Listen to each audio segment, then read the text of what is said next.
Bulking on a plant-based diet is actually quite simple, and in this video I'll be sharing some pretty cool tips. So first of all, I'm not really a big fan of high protein diets. It can be so darn satiating that you're just not going to get enough volume, man. Like, you're going to have to eat a lot of freaking protein to get what you need, whereas if you just had carbs and fat, it's easy to get into a calorie surplus. It's easy to get in piles and piles of food in, especially when you consider the fact that every gram of fat is 9 calories. So it's more efficient in that sense. So the carbohydrates should be your main source, and the fats should complement the carbs. And it just so happens that with a plant-based diet, you are accomplishing this perfectly. Exactly what you need. Let's establish something. Carbs are carbs. If you're eating an omnivorous diet, rice is still rice. It doesn't change. The only thing that I would say changes are some type of noodles, or sometimes they use eggs in certain foods. But you know what? Most of the stuff that you could find is going to be standard. All right, like my staples are rice, pasta, oatmeal, couscous. Like, those are my top 4. Sweet potatoes can obviously be thrown into the equation. But the point is, carbs are already plant-based for the most part. You can't go wrong with it. And in regards to the fat sources, well, there's an abundant amount. So instead of having a lot of butter and animal fat, well, maybe you can get it through direct sources like nuts. So eating a lot of nuts, having a lot of nut butters, things like avocados, even avocado oil, drizzling that on your carbohydrates. Very efficient method right there.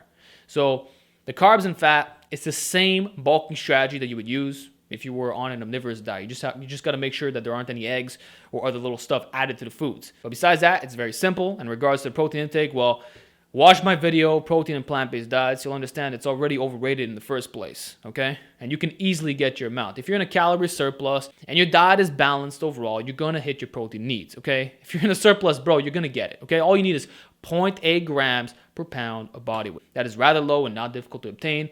If you're eating a lot of beans in your diet, things like tofu, tempeh, texturized vegetable protein, like, there's all kinds of different options. In worst case, you can even add vegan protein powders to your smoothies. So you're covered in that respect. That said, I'd like to give some advice regarding the eating windows, because I feel that this is going to be very important. Thing is, these plant-based foods are extremely filling. They just are. And I find that if you're restricting your eating window to a very small amount, you might be in a calorie maintenance or calorie deficit. That's how effective it is. So for weight loss, this is one of the best ways to eat. That said, when you're bulking, not really what you want. You want to cram in as many food, you want to cram in as many calories as possible. And I could see that for a hard gainer or someone who has a small appetite period, a plant-based diet might be a little bit more challenging. So make sure to increase your eating frequency. And to that, I would say, watch my video, How to Boost Your Appetite. 5 techniques, okay? Watch that, then get back to here. That said, if you want to incorporate fasting for the health benefits, you can still pull that off. Just make sure that your eating window is greatly extended. So I would fast 12 to 16 hours a day if you're trying to bulk effectively. If you're having difficulties, in other words, getting your foods at the end of the day, just make the fast duration not as long, all right? Now, for the meals themselves, man, I recommend that, like, your first big meal is, like, loaded with freaking calories. This is where you want the carbs maxed out, the fats maxed out, okay? For example, I like having a whole pack of pasta myself, 500 grams, okay? And I'll mix that with a fatty sauce.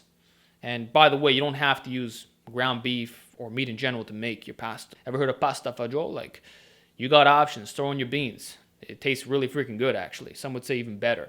And there's things like TVP, and I'm not going to talk about recipes in this video. I'll be releasing that in the future, but not right now. So I like having a gigantic freaking meal, like huge meal. Then at the end of the day, I'll have something like a smoothie or like a gigantic bowl of oatmeal, something like that. Or just rice noodles and a broth if I'm just wanting something more, you know? Another cool technique, by the way, is having a lot of hummus with your foods. If you feel like you're not getting enough veggies because you're trying to cram down all these carbs on your throat, well, broccoli and hummus makes for a perfect snack. So you sit down, maybe you watch a YouTube video, dip in the broccoli and the hummus. Awesome way of accumulating extra calories and your micronutrients simultaneously, okay? So that's something that I really like to do. Another strategy that I really like is incorporating smoothies into the mix. I feel like this is a really, really, really good way of getting your micronutrients in while sneaking in extra calories. You can add all kinds of stuff to your smoothies. It's unbelievable. You can throw in oatmeal for extra carbohydrates. Your fruits, obviously that's going to be very nutrient dense. You're going to get a lot of carbs from that. Good energy source as well. And you could throw in all of your nut butters, which by default are very, very dense, you know. Nut butters, one of the best ways of accumulating calories, hands down. So you can throw in 2 tablespoons of almond butter to your smoothies. The taste is going to be great. It's only going to enhance the flavor if you ask me. And it just adds to those calories. So make nut butters your new best friend. Add whatever you can to your smoothies to make it more calorie dense.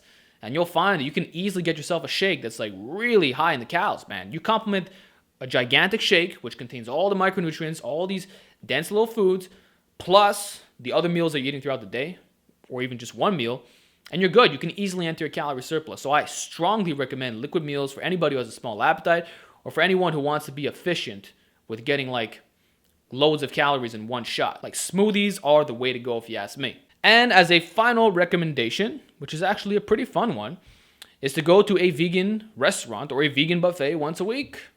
Problem solved, man. Just like you would do your regular cheat meals or dirty bulking, quote unquote. Well, you can do the same thing eating a plant-based diet. Lots of options available now. I don't know where you live, but I'm sure there are some good vegan buffets or vegan restaurants that you can go to. All right. Excellent tasting food. Usually it's going to be very calorie dense as well. You know, you want to be filled up when you go there. You want to get a good quality volume of food. So vegan buffets are a terrific option. And that's an easy way of just getting a large amount of calories, like easy. Perfect for bulking. All right. So all this stuff is extremely doable.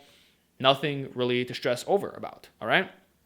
It's all about planning it appropriately. Okay. If you want to make this work, you just got to strategize a little bit. And I think that with the tips that I talked about in this video, you should be well on your way to bulking on a vegan diet. This is exactly what I would do. Perfectly. This is exactly what I would do. I would have a lot of carbs, a lot of fat, drizzle avocado oil at every opportunity, have a lot of nut butters. When I would go to the grocery store, I would look at the freaking nutritional labels and buy the stuff that had the highest amount of calories. So there's always going to be different options. Like when you're eating your beans, get the beans that have the most amount of calories. All right? When you're getting your carb sources, try to find the most nutrient-dense type of foods. That's what it's all about. Being efficient, being smart, planning things out. And honestly, you shouldn't have a problem. You'll be able to gain mass just fine, strength just fine, while accumulating all these benefits, all these health benefits. So, hope you enjoyed this video. Give me feedback down below, and I'll talk to you all next time.